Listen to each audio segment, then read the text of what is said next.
Welcome to this SaferAfrica e-learning module.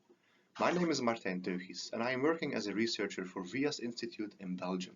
It is my pleasure to guide you through this fifth session of the post-crash care module. In the previous sessions of the post-crash care module, you have already learned about global vision, medical and mental health care, and the post-crash response approach.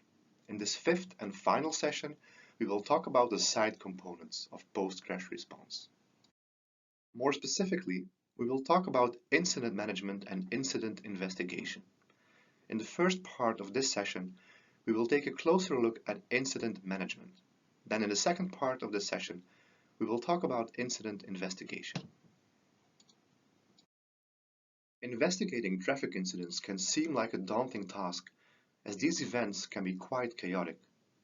As you can clearly see in this picture, for example, people might be injured, in shock, angry, or all of them at once.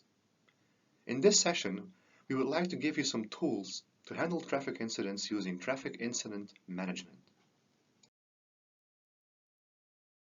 Now, before we continue, I want to ask you what comes to mind when you think about traffic incident management. Traffic incident management is a planned and coordinated process that involves detecting, responding to, and clearing traffic accidents. It is a multidisciplinary process because throughout the investigation, one typically gathers information from multiple sources, such as police records, hospital records, or forensic experts. So even though hospital records are a source used for investigating incidents, first aid and medical care are beyond the scope of this session on traffic accident management. Medical care and first aid are of course a vital and essential part of the response to incidents, but this topic has already been covered in session 2 of the current module. In the context of this session, traffic incident management is more about creating the right circumstances for the various response teams, such as medical emergency teams, the police, or the fire department, to carry out their tasks as smoothly and as safely as possible, while also trying to keep the impact of the incident on other road users as low as possible. So there are a number of reasons why traffic incident management is important. First of all, it will improve the safety of all the parties involved, such as victims, emergency crews, but also other road users.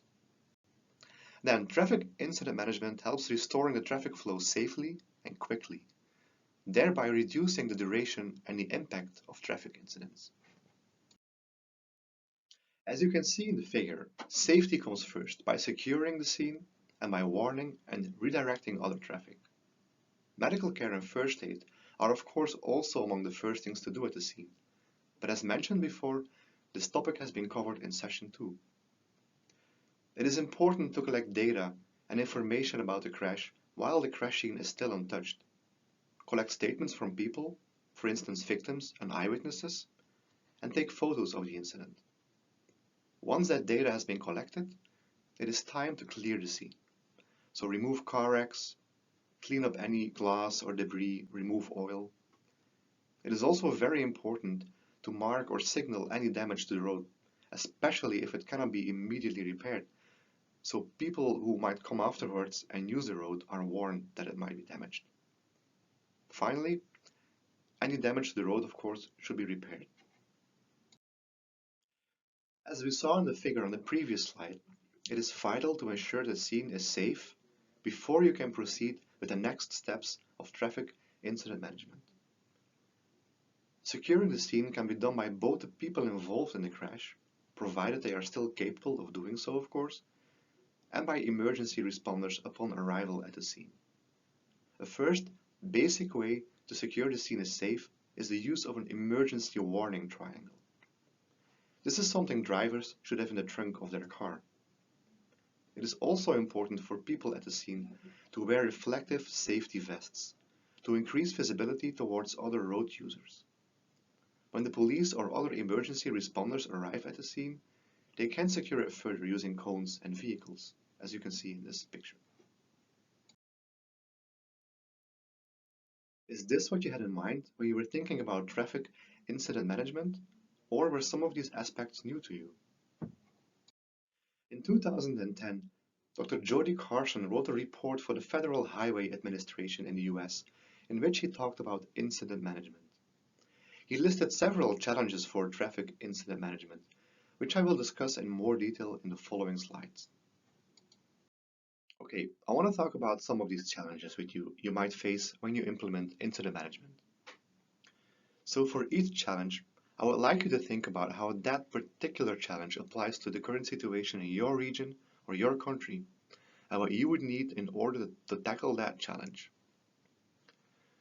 The first challenge for traffic incident management is detecting and verifying the incident. Imagine an accident in an urban area. In this case, the incident will be easily detected and reported either by those involved in the incident or by eyewitnesses. Chances are it will be very easy to communicate the exact location of the incident to emergency services. Then, imagine a different scenario, one in which the incident occurs in a rural area, far from a larger village or a town. In this case, it will not be so straightforward to pinpoint the exact location of the incident. For instance, are there mile markers along the road to tell people how far they have traveled down a certain road, or even which road they are actually on? Is there appropriate cell phone coverage for people to call in the incident? Is there other traffic or other people who might be able to help or offer first aid? The second challenge is to signal the incident to other road users.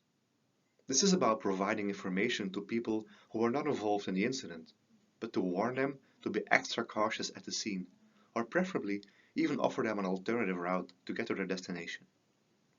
Again, as in the previous challenge, this will be easier in an urban area, where there is potentially a larger number of alternative routes available. In rural areas, the road that might be blocked by the incident could very well be the only road towards a certain direction in that area. If you are lucky, you can redirect traffic past the incident on the spot. But if this is not possible, it might be helpful for other people if the incident is already signaled some way down the road, for instance, at a point where an alternative route is available, rather than having people drive to the scene of the incident only to find out they hit a dead end. For more developed urban areas, digital signs might be an effective solution, but simple road signs would probably be the most effective means in more rural areas. The third challenge deals with how effective different emergency services, such as the police, medical emergency teams, or the fire department, can be deployed and how well they cooperate. If possible, training involving the various services, which is based on real-life scenarios, can significantly contribute to effective cooperation. It is important to develop locally designed strategies that take into account the technical specificities of a certain region or a country. Some areas might be heavily congested with traffic, whereas other areas might be difficult to reach. These situations obviously call for different approaches and strategies. This challenge for incident management also links back to Session 2 on medical care, in which we already mentioned the importance of well-trained responders and the difficulty of reaching certain incident scenes in time. The fourth and final challenge deals with the quick clearance of the incident scene and possibly also recovery of any damage that occurred to the road or other infrastructure, such as signs or traffic lights, for instance. Clearance refers to the safe removal of wreckages, debris, or any other spilled materials, such as oil. Recovery has to do with restoring the road back to its original state. Recovery often can be done immediately on the spot, but sometimes restoring the road calls for more drastic measures. If this is the case, good signalization is absolutely necessary to prevent other accidents from happening in the meantime. Before we continue, I'd like you to stop and think for a minute what specific challenges you face in implementing incident management in your area or country. What steps would have to be taken to implement efficient traffic incident management?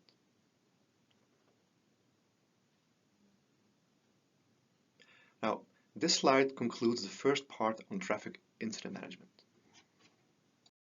which brings us to the second part, in which we will take a closer look at traffic incident investigation. There are two main reasons why investigating incidents is important.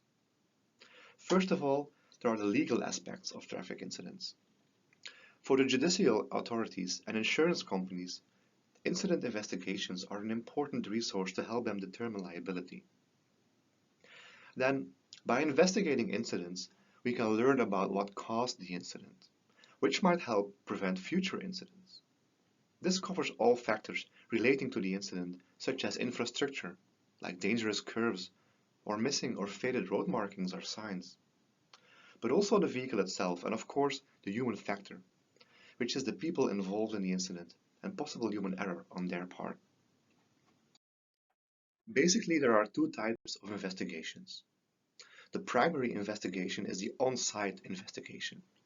In this investigation, you can inspect the incident scene and inspect damaged vehicles, if there are any. Here, law enforcement officers can take photographs and take notes about the incident, so that they can be included in the incident report. We will talk about the incident report in the next slides. The secondary investigation includes reports and findings from relevant authorities, like police or hospitals. Hospitals can provide more details about the injuries, for instance, how severe the injuries were, or any possible long-term consequences for the victims.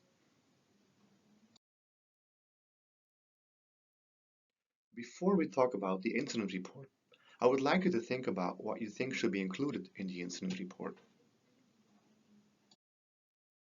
To make a good and thorough incident report, it is important to pay attention to the following details during the primary on-site investigation. First of all, you want to cover the basics of the accident. What's the date? What time of day was it? Where did the accident happen? What's the weather like? What are the lighting conditions like? Once you have the basic information, you want to get some information on the people involved, drivers, passengers, witnesses, basically anybody involved in the incident or anybody who saw it happen. You want to get their names, addresses, phone numbers, driver license numbers, insurance information, and of course it's very important to get statements from everybody involved. Also, if people were injured, it's good to get some information on what kind of injuries they had. Then you want to move on to the crash. A very good way to get information on the crash is by taking photos. We will talk about this more in the next slide. But you also want to have vehicle details like model and the make of the vehicle or license plate numbers. Then you also want to record any damage that was done to the vehicles and the position in which the vehicles are in the incident. Here you can also look at road features or any damage that has been done to the road. And finally, if it's possible to also identify the crash cause, this is always a good thing to try. As I mentioned in the previous slide, taking photos but also drawing a diagram are simple but great ways to quickly capture a good overview of the incident. These days, most people have a smartphone, so they have access to a camera. When taking pictures, it is important to take pictures from different points of view, so the incident scene is captured from various angles. This is important for the investigation and any legal or insurance issues later on when the road has been cleared. But again, remember, safety comes always first. If it's not safe to walk around the incident, due to other traffic for instance, wait until the police has arrived and set up a safe perimeter around the incident. Photos are also a very good way to document in detail any damage to the vehicles. As I mentioned before, one of the main aims of incident investigation is to determine the cause of the incident. Usually incidents have multiple causes, and sometimes these causes can be very simple things like a crossroads with poor visibility, maybe because of parked cars, or market stalls or trees blocking the view. But also, a sign or proper road markings, such as a zebra crossing, could be missing, or they could be faded or dirty, as in the picture. These are factors that might be contributing to incidents, but they can also be easily determined by police officers at the scene. We have now reached the end of both this session on the side effects of post-crash response and the module on post-crash care as a whole. It's important to think about a few keywords and reflect on a few key lessons that have been given throughout the session. So I want you to reflect on how these concepts come into play in traffic, and which concepts need to be developed further in your country or your region according to you. Thank you for your attention. You can download a PDF of this presentation from the website. You can also download a PDF with references and further readings on this subject.